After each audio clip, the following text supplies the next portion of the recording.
자, 우리 오늘 은혜 받을 말씀은 열왕기하 4장 3절에서 6절까지의 말씀입니다. 열왕기하 4장 3절에서 6절. 제가 먼저 봉독합니다. 구약성경 564페이지에 있습니다. 이르되 너는 밖에 나가서 모든 이웃에게 그릇을 빌리라. 빈 그릇을 빌리되 조금 빌리지 말고 너는 내 두 아들과 함께 들어가서 문을 닫고 그 모든 그릇에 기름을 부어서 차는 대로 옮겨 놓으라 하니라. 여인이 물러가서 그의 두 아들과 함께 문을 닫은 후에 그들은 그릇을 그에게 가져오고 그는 부었더니 함께 그릇에 다 찬지라. 여인이 아들에게 이르되 또 그릇을 내게로 가져오라 하니 이르되 다른 그릇이 없나이다 하니 기름이 곧 그쳤더라. 아멘. 그래서 철야 때의 그 은혜와 함께 오늘 여러분들과 부흥의 비밀이라는 제목으로 은혜를 좀 나누길 원합니다. 제가 연초에 올해 초죠, 하나님께서 감동을 주셔서 부흥에 대해서 설교를 한번 한 적이 있습니다. 그러면서 부흥의 히브리어가 카야흐라고 가르쳐 드렸어요. 이 카야흐라는 단어는 숨을 쉬다, 숨이 멎은 자가 숨을 쉬고, 죽은 자가 카야흐, 다시 살아나고 부활하고 소생한다 라는 뜻을 가지고 있습니다. 그러니까 부흥은 단순히 사람이 많아지고 교회가 성장하고, 그동안 한국교회가 이 부흥의 의미를 경제 논리와 세상의 성공의 기준으로 대했기 때문에 교회가 커지고 사람들이 많아지고 뭔가 내가 성공하면 그것을 부흥이라고 여겼단 말입니다. 그러나 성경의 본질적인 부흥은 숫자가 많아지고 교회가 커지고 내가 성공하는 것이 아니라 숨을 못 쉬던 자들이 하나님 앞에서 다시 숨을 쉬고, 세상에 찌든 내 영혼이 죽은 줄도 모르고 살았는데 그 죽은 내 영혼이 다시 영적인 세계가 보이고 열려지면서 하나님을 만나고 경험하고 부활에 대한 소망이 생기고 잃어버렸던 꿈과 비전이 회복되는 게 가야흐, 부흥이란 말이에요. 그래서 구약에서 보면 열왕기상 17장에서 사르밧 과부의 아들이 죽었단 말입니다. 근데 그 죽은 아들이 살아날 때 성경에 뭐라고 기록하고 있냐면 가야흐, 살아났다라는 거예요. 에스겔 37장에서 성령께서 에스겔 선지자를 마른 뼈들이 있는 곳을 지나가게 하시면서 이 뼈들이 능히 살겠느냐 하실 때 이 선지자 그러죠, 주께서 하신다. 그러자 가야흐, 그들이 살아난단 말이에요. 뼈와 뼈가 붙고 살이 붙고 생기가 들어가면서. 또 에스겔서 47장에서 성전 문지방으로부터 나오는 물이 흘러 바다로 들어가는데 죽은 바다가 가야흐, 살아난다고 성경이 이야기하고 있단 말이에요. 말씀만 한번 보겠습니다. 열왕기상 17장 22절 큰 소리로 시작. 여호와께서 엘리야의 소리를 들으심으로 그 아이의 혼이 몸으로 돌아오고 살아난지라. 가야흐. 에스겔 37장 10절에 이에 내가 그 명령대로 태어나였더니 생기가 그들에게 들어가매 그들이 곧 살아나서 일어나 서는데. 극히 큰 군대더라. 또 에스겔 47장 8절에서 시작. 그가 내게 이르시되 이 물이 동쪽으로 향하여 흘러 아라바로 내려가서 바다에 이르리니 이 흘러내리는 물로 그 바다의 물이 되살아나리라. 여러분, 이게 부흥입니다.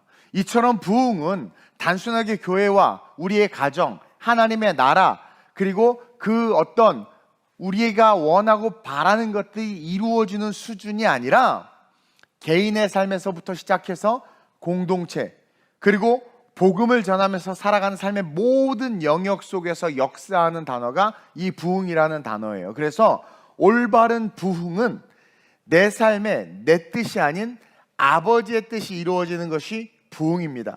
사르밧 과부의 아들이 살아나는 것은 하나님의 뜻이었기 때문에 살아났고, 마른 뼈들이 살아나는 것도 하나님의 뜻이었기 때문에 살아났고, 썩은 바다가 살아나는 것도 하나님의 뜻이었기 때문에 살아나는 거예요. 그렇다면 오늘을 살아가는 나의 삶에도 하나님의 뜻이 있고, 그 뜻이 말씀과 예배 속에서 살아나는 것, 내 가정에 하나님의 뜻이 있습니다. 그 가정에 하나님의 뜻이 살아나는 것, 가야흐, 이것이 부흥이라는 거예요. 그래서 오늘 본문을 통해서 저는 우리 모든 성도님들 개개인의 삶에 이 부흥의 비밀을 깨닫고 각자 여러분들 개인의 삶에서 이 부흥이 실제가 됐으면 좋겠어요. 그러기 위해서는 첫째로 시작. 부흥의 비밀은 믿음의 크기에 달려 있습니다. 오늘은 개개인의 삶에 부흥이 임하기를 소망하는 마음으로 말씀을 전하는 거예요. 그래서 이 부흥의 비밀을 알길 원하고, 그 부흥의 비밀의 시작이 뭐냐면 여러분들 각자의 믿음, 그 믿음의 크기가 여러분들 각자와 가정의 부흥의 척도다. 오늘 본문에 나오는 이 이야기 너무나 잘 알죠? 이 선지생도의 아내, 오늘날 따지면 사모죠. 전도사 목사의 사모죠. 선지생도의 아내는 오늘날로 따지면 크리스찬입니다. 크리스찬, 쉽게 말하면 크리스찬을 상징하는 거예요. 이 크리스찬들, 이 아내는 남편의 사역을 지지했고, 그로 말미암아 감당해야 되는 육아, 경제적인 것들, 왜냐면 맨날 선지자 따라다니니까 그런 것들을 아내가 홀로 감당하면서 고난과 역경을 이겨내면서 남편이 하나님의 일을 감당할 수 있도록 뒤를 받쳐줬단 말이에요. 그러면서 열심히 삶을 살았는데 어느 날 남편이 순교한 거죠. 죽어버린 거예요. 그리고 열심히 나름 살지만 결국은 빚을 지게 되고, 그 빚 때문에 두 아이를 빼앗기게 생긴 거예요. 하나님이 살아계시다면 어떻게 하나님을 위해서 남편을 갖다 바치고 그렇게 열심히 산 그 삶 속에 이런 고난이 올 수 있냔 말이에요. 우리는 종종 신앙생활을 잘하는데 왜 내 삶에 고난이 오고 왜 아픔이 오지? 하나님 안 계신가? 이거는 철저하게 인본주의적인 관점에서의 신앙관입니다. 우리가 고난을 당하든 우리가 풍부에 처하든 그것은 하나님과 그런 식으로 직결되어져서 생각해서는 안 되는 거예요. 하나님은 우리에게 고난을 주실 수도 있고 축복을 주실 수도 있지만, 축복을 주셔서 감사하고 고난을 주셔서 원망하는 것이 아니라 핵심은 뭐냐면 내가 어떠한 처지에 처하든 하나님을 의지하는 마음을 잃어버리지 않는 것이 중요하고, 부유할 때 의지하는 마음을 잃어버리지 않으면 그 부유함이 영원까지 이어져서 축복이 되지만, 의지하는 마음을 잃어버리면 그 부유함 때문에 망하는 것이고, 내가 가난하고 연약할지라도 하나님을 의지하는 마음을 잃어버리지 않으면 그것이 하나님의 기적과 역사의 통로가 되는 거예요. 반면에 가난 속에서, 고난 속에서 하나님을 의지하는 마음을 잊어버리면 그것도 완벽한 저주가 되는 거죠. 어떤 결과론적인 것으로 하나님을 바라보고 그 결과론적인 것 속에서 하나님을 판단하지 마시길 바랍니다. 어떠한 상황이든 내가 하나님을 바라보는 신앙과 믿음이 그 모든 상황과는 상관없이 내 삶에 하나님의 부흥과 역사를 이루어낼 수 있는 통로가 될 수 있다는 거예요. 이 아내가 열심히 살았는데 도저히 안 되고 빚을 갚지 못하게 돼서 아이들을 빼앗기게 되니까 엘리야를 찾아온 거예요. 선지자를 찾아온 거예요. 그러면서 뭐라고 이야기합니까? 도와달라는 거예요. 주를 위해서 살아가는 그리스도인들은 늘 개인의 믿음을 통해서 모든 고난과 환난 속에 부흥을 누릴 수 있다는 것을 가르쳐주고 싶은 거예요. 이유야 어찌됐든 고난 속에 있는 이 여인이 그 고난 속에서 이것이 어떻게 축복으로 바뀌는지를 우리에게 보여주면서, 사랑하는 아들과 딸들아, 기억해. 고난이냐 부요함이냐 축복이냐 저주냐 이게 중요한 게 아니라 너 개인, 네가 어떠한 믿음, 네 믿음이 얼마만큼의 크기를 가지고 있느냐, 그것이 네가 살아가는 삶에 부흥을 누릴 수 있는 척도가 된다라는 거예요. 그래서 이 여인은 빚 때문에 자기의 두 아들 종으로 뺏기게 된 것으로 말미암아 원망을 하거나 뭐 자살을 할 수도 있거나 뭐 다양한 방법들이 있을 수 있지만, 어떻게 했어요? 지금 선지자를 찾아갔다라는 거죠. 사실 원망할 수도 있고, 아니 왜 우리 남편을 그렇게 했냐고 막 따질 수도 있지만, 그런 거 전혀 묻지도 따지지도. 왜? 하나님 앞에 드렸으니까. 여러분, 하나님 앞에 드린 시간, 드린 물질, 드린 삶은 이미 하나님이 받으신 거예요. 그거에 대해서 우리는 주권이 없습니다. 소유권이 없고 주장할 수 있는 권한이 없어요. 하나님 앞에 드린 건 그냥 하나님 거가 된 거예요. 이 여인의 태도를 보세요. 그 억울한 상황에서도, 고난의 상황에서도 그것을 탓하거나 선지자를 원망하거나 하지 않잖아요. 단지 자기의 어려움을 가서 아뢰할 뿐이에요. 그리고 그 어려움을 이야기하자 첫 번째로 어떤 걸 발견할 수 있느냐, 큰 소리로 읽어봅시다. 시작. 주를 위한 삶에 따뜻하게 반응하시는 성령의 음성을 그렇죠. 듣게 되었고. 여러분, 우리가 어떠한 삶을 살든 그 결과를 물론 하나님이 책임져 주시지만, 그 결과에 있어서 하나님에게 우리가 따지고 그 원인을 묻는 것은 잘못된 거예요. 그 결과 속에서 우리의 태도는 뭡니까? 이 여인이 선지자를 찾아간 것처럼 우리는 어떻게 돼요? 하나님을 의지함으로 다시 하나님께로 나아갈 수 있어야 된다는 거예요. 선지자에게 가서 이야기하자 선지자의 따뜻한 음성, 오늘날로 따르면 성령의 음성을 듣게 된 겁니다. 그리고 두 번째 뭡니까? 시작. 자신에게 있는 것을 통해 역사하시는 하나님을 배우게 됩니다. 하나님은 내가 없다고 말하지만 내가 가진 작은 것 하나라도 그것을 통해서 역사하시는구나. 2절을 보세요. 그 2절 속에 이 두 가지 의미가 담겨 있는 거예요. 한번 읽겠습니다. 시작. 엘리사가 그에게 이르되 내가 너를 위하여 어떻게 하랴? 내 집에 무엇이 있는지 내게 말하라. 그가 이르되 계집종의 집에 기름 한 그릇 외에는 아무것도 없나이다 하니. 자, 엘리사가 그에게 이르되 내가 너를 위하여 어떻게 하랴가, 야 내가 어떻게 해? 뭐래? 이 따지는 게 아니, 되게 따뜻한 의미로 말하는 거예요. 내가 어떻게 해줄까? 어떻게 도와줄까? 그렇게 묻는 거예요. 그러니까 따뜻한 성령의 음성이라는 거죠. 우리가 주어진 결론의 삶에서 그것을 탓하고 따지고 원망하고 불평하는 삶은 성령의 음성을 들을 수 없어요.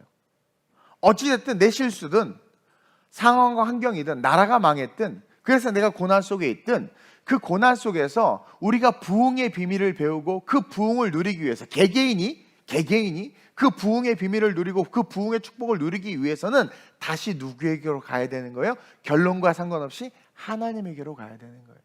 묻는 거예요. 하나님, 내가 지금 이러한 상황입니다. 어떻게 해야 합니까? 날 도와주세요. 내가 지금 이렇게 어렵고 이렇게 힘듭니다. 라고 기도할 때 이 엘리사가 내가 너를 위해 어떻게 해줄까? 성령께서 내가 너를 위해 어떻게 해줄까? 그 따뜻하고 아름답고 우리의 마음에 힘을 불어넣는 성령의 음성을 듣게 될 뿐만 아니라 동시에 뭐라고 이야기하면 네 집에 무엇이 있는지 내게 말하라. 그러니까 하나님은 우리가 가진 우리의 삶, 나의 것을 통해서 하나님의 역사를 이루어낸단 말이에요. 너의 집에 있는 게 뭔지 말하라. 그러자 그 계집종이 기름 한 그릇에는 아무것도 없나이다. 이때 선지자가 그 여자가 고백하는 그 기름을 통해서 하나님의 역사의 통로가 될 것을 발견한다라는 거죠. 그리고는 뭐라고 이야기합니까? 그 기름을 담을 수 있는 그릇을 준비하라고 이야기해요. 근데 그 말씀이 이렇습니다. 3절 시작. 이르되 너는 밖에 나가서 모든 이웃에게 그릇을 빌리라. 빈 그릇을 빌리되 조금 빌리지 말고. 여기서의 방점은 조금 빌리지 말라는 거예요. 조금 빌리지 말라는 거예요. 여러분 보세요. 기름과 그릇을 한번 생각해 보세요. 기름이 있다고 이야기하자 그릇을 빌리라는 선지자의 말에 여러분이라면 어떻게 반응했을 것 같아? 어떻게 반응했을 것 같아? 저는 올리브 오일을 상당히 좋아합니다. 수준 없는 제가 이탈리아에 사역을 하기 시작하면서 엑스트라 버전의 올리브유를 먹기 시작하면서 이제 웬만한 올리브유는 이게 성에 안 차요. 입만 고급이 돼가지고 어쨌든 올리브유 너무 좋은 엑스트라 버전에 막 있어 그 기름이에요. 근데 갑자기 힘들어 어려워 죽겠는데 마지막 그거 있는데 그릇을 빌리라는 거야. 올리브유와 그러니까 기름과 그릇 사이에서 여러분들의 태도, 여러분들의 반응, 여러분들 어땠을 것 같으세요? 뭐야 왜 갑자기 그릇? 그렇죠? 에이 이게 뭐지? 하나님은 내가 가진 것을 통해서 얼마나 역사해 줄 수 있는지 기대하면서 믿음으로 입을 넓게 열 수 있는 사람이 있는 반면에 내가 기름과 이게 그릇이 이거 뭐 어떻게 뭐야 이게 뭐 어떻게 하라는 거지? 전혀 하나님의 역사하심과 능력에 대해서 묵상하지도 못한 채 고민하고 갈등하는 그러한 모습이 있을 수 있다라는 거예요. 근데 우리가 뭘 깨달아야 되느냐?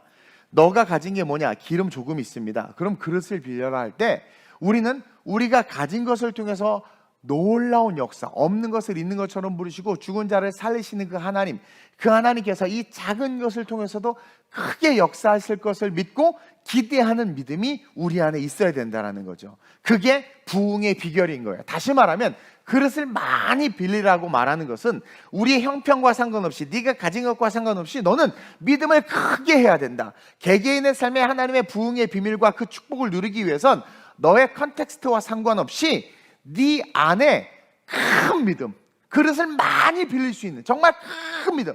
나는 아무것도 없지만 제가 그러잖아요. 개척 때 쥐뿔 아무것도 없었는데도 불구하고 세계 선교를 이야기하고 5대양 6대주를 이야기하고 막 열방을 품겠다고 이야기하고 막 지금도 그러잖아요. 대한민국, 한국 시골 무너져가는 교회를 내가 막 살리겠다고 막 얘기하잖아요. 그게 혈기나 뭐 혼자 그냥 막 그냥 떠드는 말이 아니라 믿음의 그릇이 큰 거예요. 그러니까 내 처지 형편, 내 자산이 요만큼밖에 없으니까 내가 할 수 있는 건 요것밖에 안 돼. 이건 요것밖에 안 돼.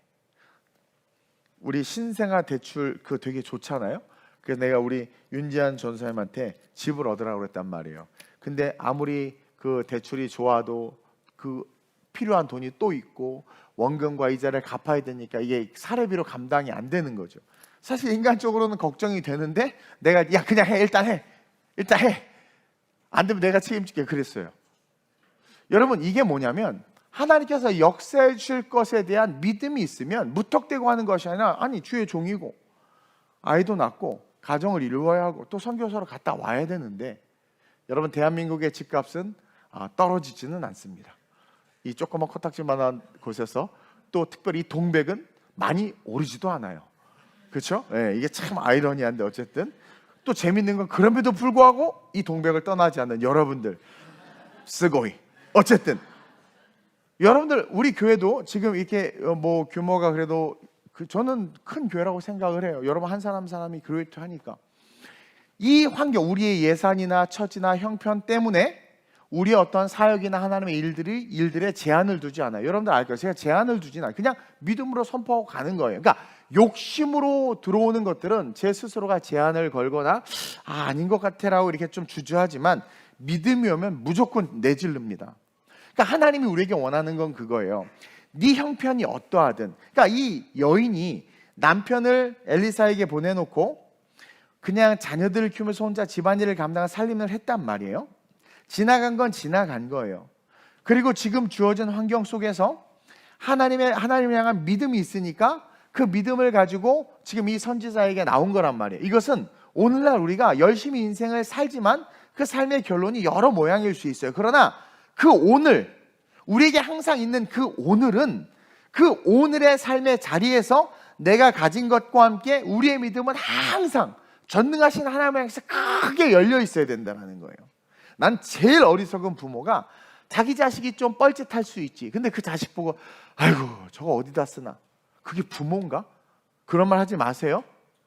도대체 하나님이 얼마나 위대하게 쓰려고 우리 아이가 저 모양인가, 이런 언어의 습관을 들이시길 주님의 이름으로 축원드립니다. 그러니까 여러분, 내가 뭘 갖고 있든 하나님 그 작은 것으로 놀라운 역사를 이루실 수 있는 분이라는 거예요. 그러면서 원망과 불평하지 말라는 거야. 내게 무엇이 있는가를 돌아보라는 거죠. 뭐 예화는 좋아하지 않지만 상담학에서 아주 자주 쓰이는 예화가 있어요. 어떤 사람이 실패하고 좌절해서 죽고 싶어서, 자살하고 싶어서 우울해가지고 사업도 망하고 배신당하고 이제 마지막으로 상담사를 찾아왔어요. 그러면서 막 이런저런 얘기를 하면서 자기는 뭐 돈도 잃었고 왕년 일했는데 친구들이 배신당하고 자기는 다 버림받고 자기는 지금 아무것도 없고 난 죽고 싶다고. 그러자 그 상담사가 종이 한 장과 연필을 주고, 그럼 당신이 가진 게 뭡니까? 써보라는 거예요. 그 사람이 쓰기 시작. 처음에 못 써. 왜? 잃은 게 너무 많은 거야. 그러니까 남과 비교하니까 자존심이 상하는 거야. 자기 친구는 지금 이사로 승진하고 그 다음에 뭐 차도 받고 막 그랬는데 자기는 사업에서 망하고, 그러니까 쓸 게 없는 거예요. 막 다 잃어버린 것만 생각하는, 잃어버린 것만. 한참을 못 쓰고 있으니까 상담사가, 당신이 지금 그래도 지금 당신 갖고 있는 거 있지 않냐? 입고 있는 옷도 있고 신발도 있고 써보라고. 하나하나씩 쓰기 시작하는 거예요. 여우 같은 마누라, 미안한 마음이 가득한 토끼 같은 내 새끼들, 그리고 뭐 조그만 자전거, 뭐 쓰다 보니까 엄청 많아. 근데 재밌는 게 뭔지 아세요? 쓰다 보니까 희망이 생기는 거예요. 소망이. 나 이렇게 많이 갖고 있었네. 우리는 자꾸 남과 비교하고 과거의 것들을 회상하면서 원망하기도 하고. 왜 그런 분이 있죠. 저한테 그래요. 어떤 분이 오셔서, 목사님 죄송해요, 내가 젊을 때 전에 다니던 교회 헌금을 엄청 많이 했는데 그 교회가 망했어요. 여기다가 할걸 막 그러면서 그때 막 거기에 매여 있어요. 그래서 권사님 지금 여기다 기도해 주세요. 죄송해요, 아무 도움도 못 되고. 이게 어디에 꽂혀 있는 거예요? 물질로 돕는 게 목사님을 돕는 거고 교회를 돕는 거고, 과거의 영광, 그리고 그 영광으로 그렇게 했는데 그 실패, 그 좌절감에 사로잡히니까 지금 이 아름다운 우리가 얼마나 좋고 행복합니까? 이 안에서 누릴 것들을 못 누리고 있는 거예요. 이 여인의 모습을 보세요. 예수님이 뭘 지금 독려하고 있습니까? 지금 너가 갖고 있는 게 뭐니? 감사하라는 거예요. 그리고 그것을 통해서 내가 너를 회복시키고 내가 너를 세울 수 있다라는 거예요. 하나님은 항상 오늘의 나의 컨디션이 아니라 내일의 축복을 가지고 오늘의 내 삶에 오시되 오늘의 삶 속에서 우리의 믿음의 크기와 믿음의 반응을 바라보고 계신다라는 거죠. 그래서 여러분, 하나님은요 작은 것으로도, 아니 광야에 굴러다니는 짝대기로도 60만을 살리셨잖아요. 그러니까 내가 무엇을 가지고 있든 그 작은 것, 우리 교회가 개척했을 때 십자가 탑을 못 세웠어요. 십자가 탑을 못 세웠단 말이에요. 근데 누가 헌금을 하는 거야. 5,000원을 헌금해서 목적 헌금, 십자가 탑을 세워달라고. 내가 처음에 낙담이 오는 거야. 야, 이 5,000원을 어떻게 십자가 탑을 세우냐, 뭐 레고 블록을 사다 세우라는 거야 뭐야, 막 이런 생각이 들 수 있어요. 근데 어느 순간 그래, 하나님은 하실 거야. 그리고 세웠어요. 그랬더니 물질이 또 들어오는 거지. 그러니까 하나님을 바라볼 수 있어야 된다니까요. 하나님을 바라볼 수 있어야 된다니까요. 그게 두 렙돈의 비밀이기도 해요. 헌금했던 그 두 렙돈의 비밀. 그러면서 우리는 어찌하든 우리의 형편 속에 있는 것을 감사하면서 입을 크게 열고 하나님 앞에 부르짖을 때 그것이 개인의 삶에 있어서 부흥의 엄청난 큰 부흥, 하나님의 축복의 부흥의 시작이 될 수 있다라는 거죠. 그래서 우리는 각자 믿음의 그릇의 크기를 키워야 돼요. 조금 빌리지 말고 많이 빌리라는 거예요. 이거 얼마나 황당한, 기름 조금밖에 없는데 왜 그릇을 많이 빌려? 이거 어디다 쓰려고? 이거 필요 없을 텐데. 이거 빌리러 가면 창피한데. 이거 빌려서 뭐 어디다 써? 이거 어떻게 하라는 거지? 이렇게 생각과 이성을 내려놓고 그런 생각하지 말고 빌리라고 그랬어요. 빌리되 많이 빌리. 그리고 여러분, 기도하는 거 돈 듭니까? 크게 기도해요. 저 보세요. 5대양 6대주를 달라고 막 기도하잖아. 크게 기도해. 손해볼 거 하나도 없어요. 막 크게 기도해. 크게 기도해. 나는 사이버 트럭을 달라고 기도하고 있어 지금. 크게, 별로 안 큰가? 크게 기도해. 그럴 때 부흥의 역사가 시작되는 거예요. 그러면서 둘째로 시작. 개인의 영역에서의 부흥의 비밀은 세상의 부흥을 버리는 것에 있습니다. 여러분 보세요. 선지자의 말씀은 이미 선포됐어요. 그릇을 빌리라는 거예요. 그리고 문을 닫으라는 거예요.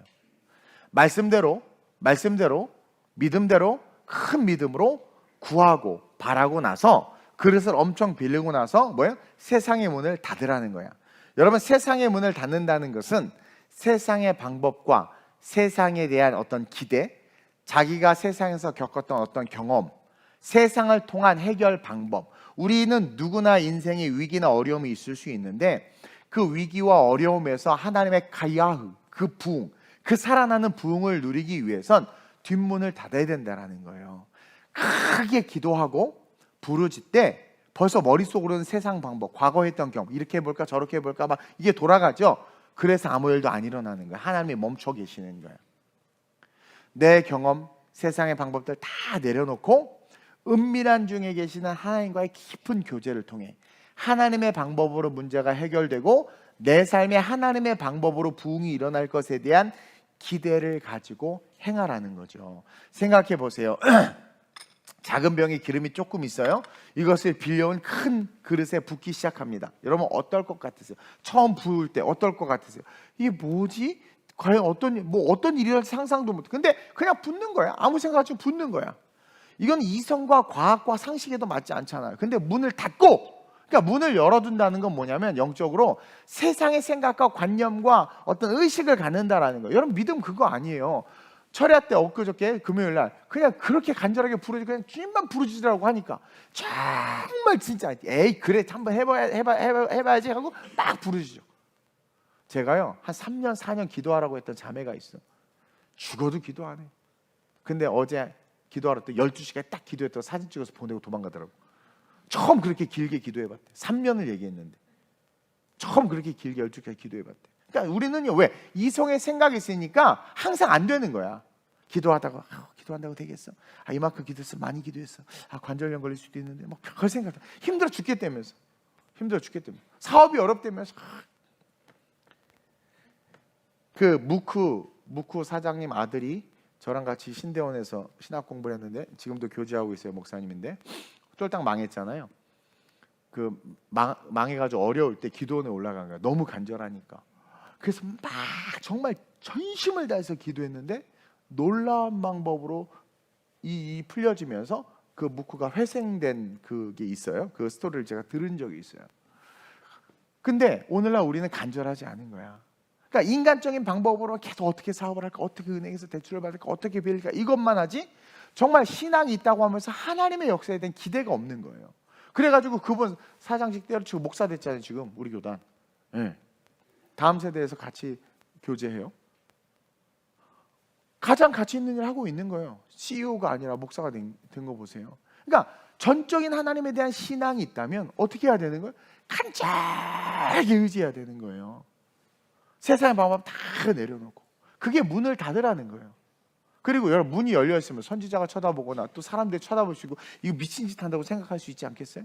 그러니까 딱 끊고 은밀한 중에 하나님 앞에서 그냥 말씀은 선포됐어. 그리고 순주에서 그걸 갖고 왔어요. 부으래. 그럼 부어요. 붓기 시작하는 거예요. 1대1의 신앙으로, 믿음으로 부어야 된다는 거예요. 그럴 때 기름이 멈추지 않고 계속 나오는 거지. 그릇이 다쳤어. 아들, 다음 그릇 줘봐. 또 쳐. 다음 그릇 줘봐. 또 쳐. 다음 그릇 줘봐. 또 쳐. 그러니까 세상을 의지하지 말라는 것이고, 도림 없는 방백들도 의지하지 말라는 거예요. 쉽게 말해서 세상 사람들과 권력들도 의지해서는 안 된다라는 거예요. 저는 대통령 의지 안 해요. 정치인들 의지 안 해요. CEO들 의지 안 해요.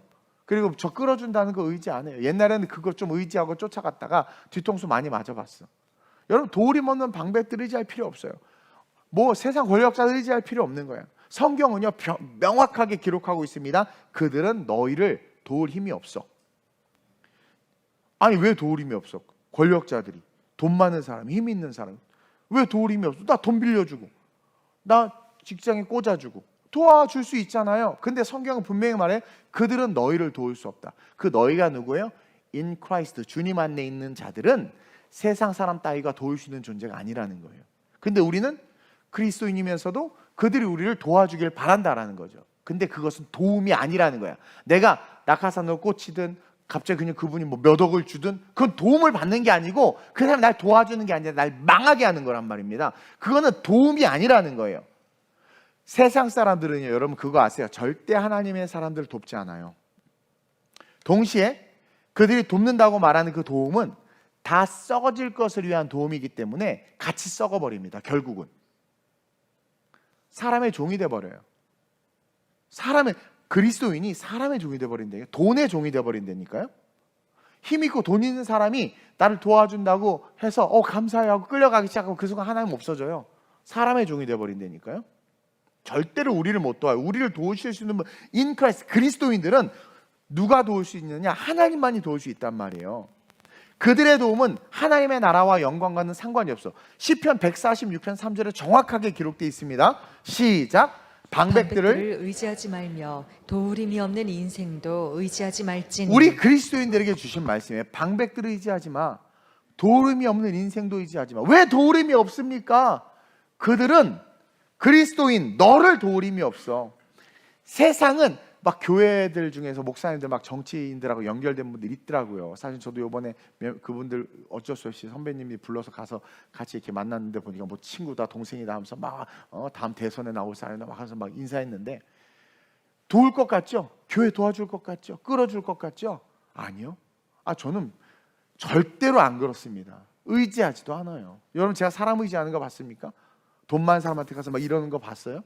제가 철저하게 경험했고 말씀 속에서 깨달았어요. 그들이 도와주는 도움은 도움이 아니에요. 날 죽이는 거고, 하나님이 정말 돕고 싶으면 하나님은 하나님의 사람을 통해서 돕습니다. 방백들을 의지하지 말라고 그러잖아요. 왜? 하나님 계시는데 너 왜 내 사람이 쓸데없는 방백들, 도림 없는 인생, 그들 먼지처럼 사라질 인생, 그들을 왜 의지하니? 만군의 여호와를 의지해야지. 세상 사람들은 하나님의 사람들과 교회를 돕지 않아요. 만약 돕는다면 그것은 그들의 숨겨진 목적이나 이익 때문입니다. 우리는 문을 닫고 하나님만 바라보면서 하나님으로부터 오는 부흥만 사모해야 돼요. 하나님은 능히 그 부흥을 주실 수 있는 분입니다. 그래서 오늘 내게 부흥을 주옵소서 기도하면서 그릇에 기름을 부어야 돼. 이게 행위의 신앙이에요. 행위의 신앙. 말도 안 되는 조금 있는 그릇을 큰 대접에 붓자. 이게 행위. 믿음으로 나아가는 신앙이죠. 믿음으로. 그럴 때 여러분들의 개인의 영역 속에서 놀라운 부흥이 시작되는 거예요. 세상의 부흥을 버리는 거예요. 저도요, 개척하면서 어려울 때가 왜 없었겠습니까? 물질도 어렵고 여러 가지로 어렵고, 근데 옆에 친구 보니까 누가 끌어준다, 누구 무슨 어디 무슨 누가 성도가 왔는데 뭐 풀무원 그 사장님인가 회장님이 왔는데 뭐 11조로 얼마 하더라. 부러워 아주 그냥 부러워. 그러면서 하는데 지금 결론적으로 보면 내가 잘 됐어. 그러니까 결국 사람 의지하게 되더라고요. 그래서 큰 헌금하는 사람이 한 마디 딱 하면 샥 글로 바뀌어. 그 사람의 종이지. 제가 얘기했잖아요. 예전에 어떤 분이 11조 가지고 이탈리아에서 우리 교회를 막 내가 11조 안 하면 이동훈 목사 이탈리아 교회 운영도 못할 걸? 하지 마세요. 더 잘 돼. 여러분, 주의 종은요 절대로 도리 없는 방백과 세상을 의지해서는 안 됩니다. 그게 주의 종만이 아니에요. 여러분들도 마찬가지예요. 여러분들 축복의 통로예요. 그래 하나님 여러분들에게 복을 능히 주실 수 있는 분입니다. 그러기 위해서는 여러분 세상의 부흥을 버리세요. 이렇게 하면 잘 되고 저렇게 하면 잘 되는 그런 세상의 방법 버리세요. 저도요 얼마든지 그냥 부흥 관련해서 세미나하고 뭐하고 막 뭐 오이 코스 도입하고 뭐 알파 코스 도입하고 뭐 하면 왜 사람들 제가 못 끌겠습니까? 얼마든지 일단 잘생겼잖아요. 끌 수 있어요. 막 사진 걸어놓고 막 더 안 올래나? 막 끌 수 있다고. 근데 여러분들 가만히 보세요. 제가 막 그렇게 사람 물론 이제 전도하라고는 하지만 다른 게 막 끌려고 막 그렇게 하나요? 별로 그러지 않잖아요. 그리고 우리 교회는 서서 그냥 하나님의 뜻대로 부응한 거예요. 그건 저는 여러분들이 하나님 보내주신 사람이라고 100% 믿어요.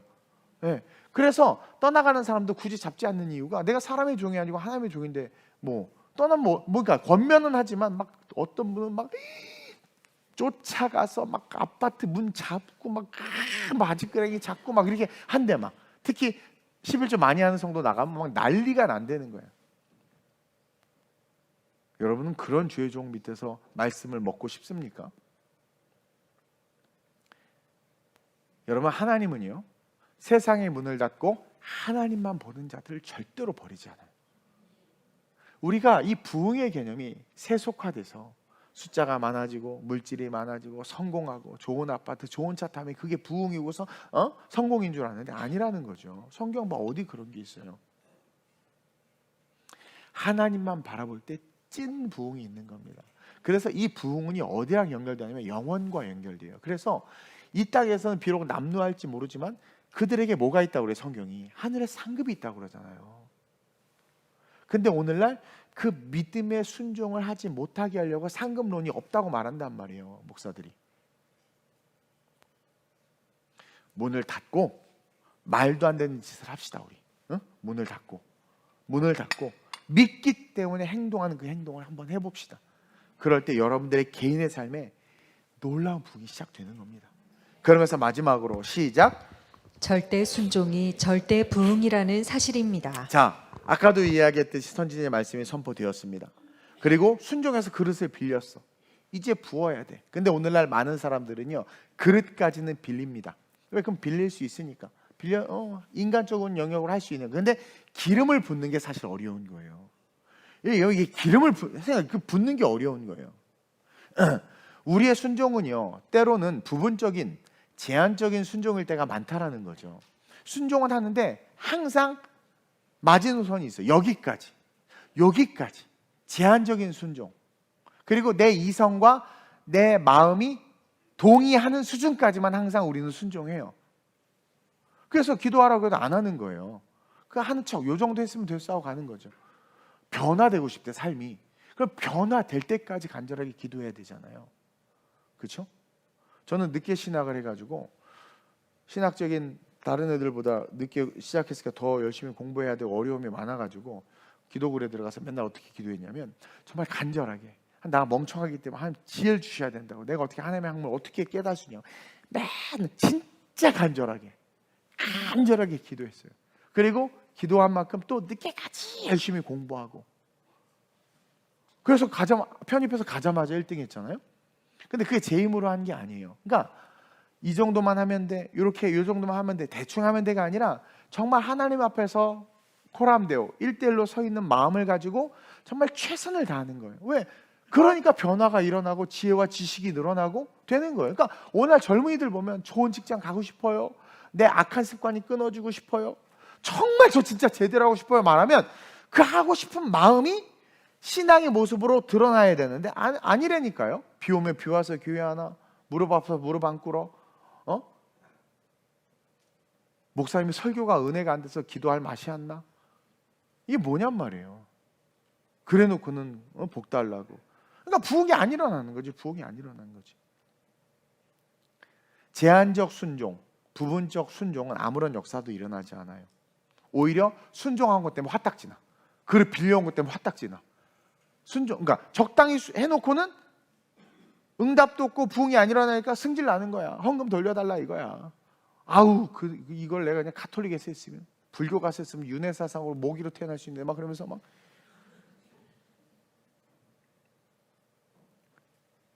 이성과 우리의 여유, 우리의 상황 안에서의 순종에 머무르면 아무 일도 일어나지 않아요. 이성과 우리 여유가 있으면 할게요. 그런 어떤 여유, 그런 상황을 뛰어넘어야 돼.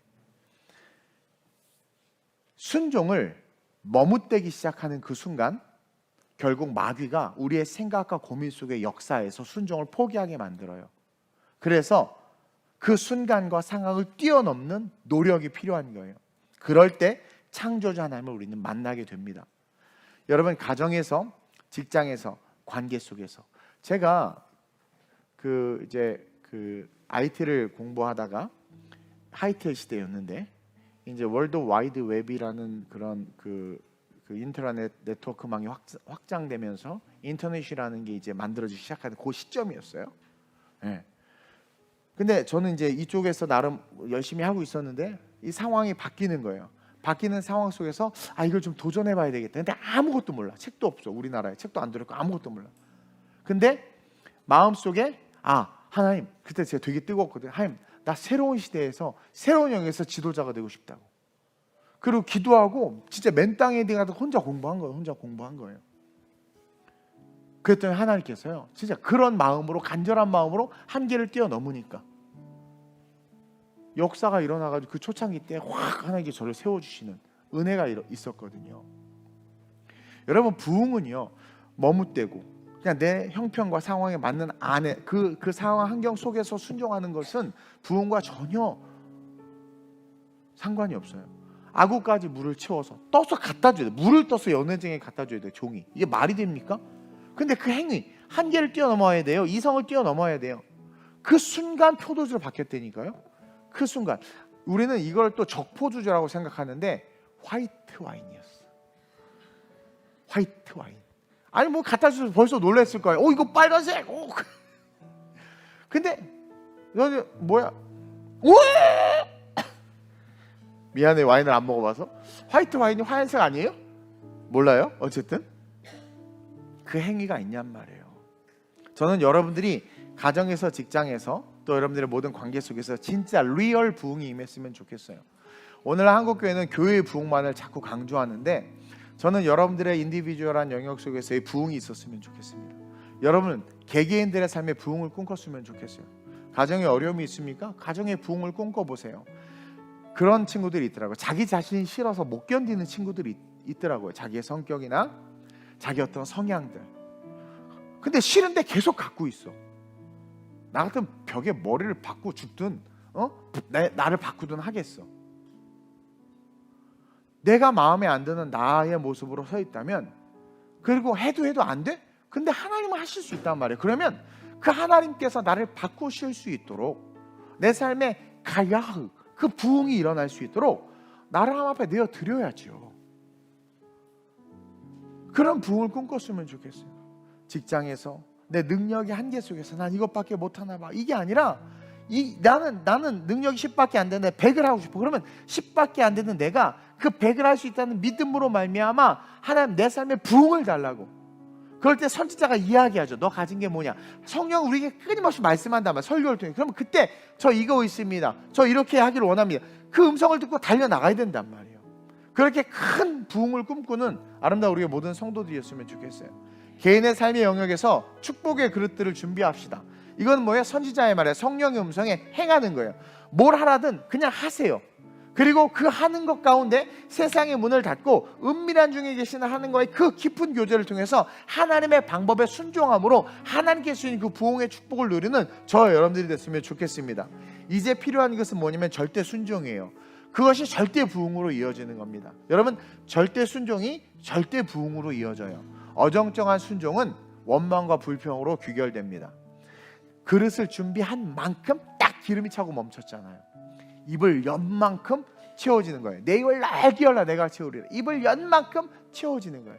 그러니까 일단 크게 열어야 돼. 세상 누그러져야 큰 꿈을 가지라고. 왜냐면 꿈을 크게 가져야 반 정도 이루거든. 근데 요만큼 꿈을 가지면 또 요만큼밖에 못 이뤄. 요만큼 꿈을 가지면 또 요만큼밖에 못 이루는 거예요. 그러니까 아예 크게 꿈을 꿔요. 제 경쟁자가 누구였어요? 내 경쟁자는 손정이었어요. 손정이. 내가 그 손정이를 뛰어넘으리라. 그러니까 어느 정도 꿈이 크니까 더 많이 노력하게 되는 거거든. 멈추지 않고 기름이 흐를 수 있도록 계속해서 그릇을 빌려야 돼. 죽었던 자녀가 살아나고 마른 뼈가 살아났고 죽은 바다가 살아났죠. 그렇죠?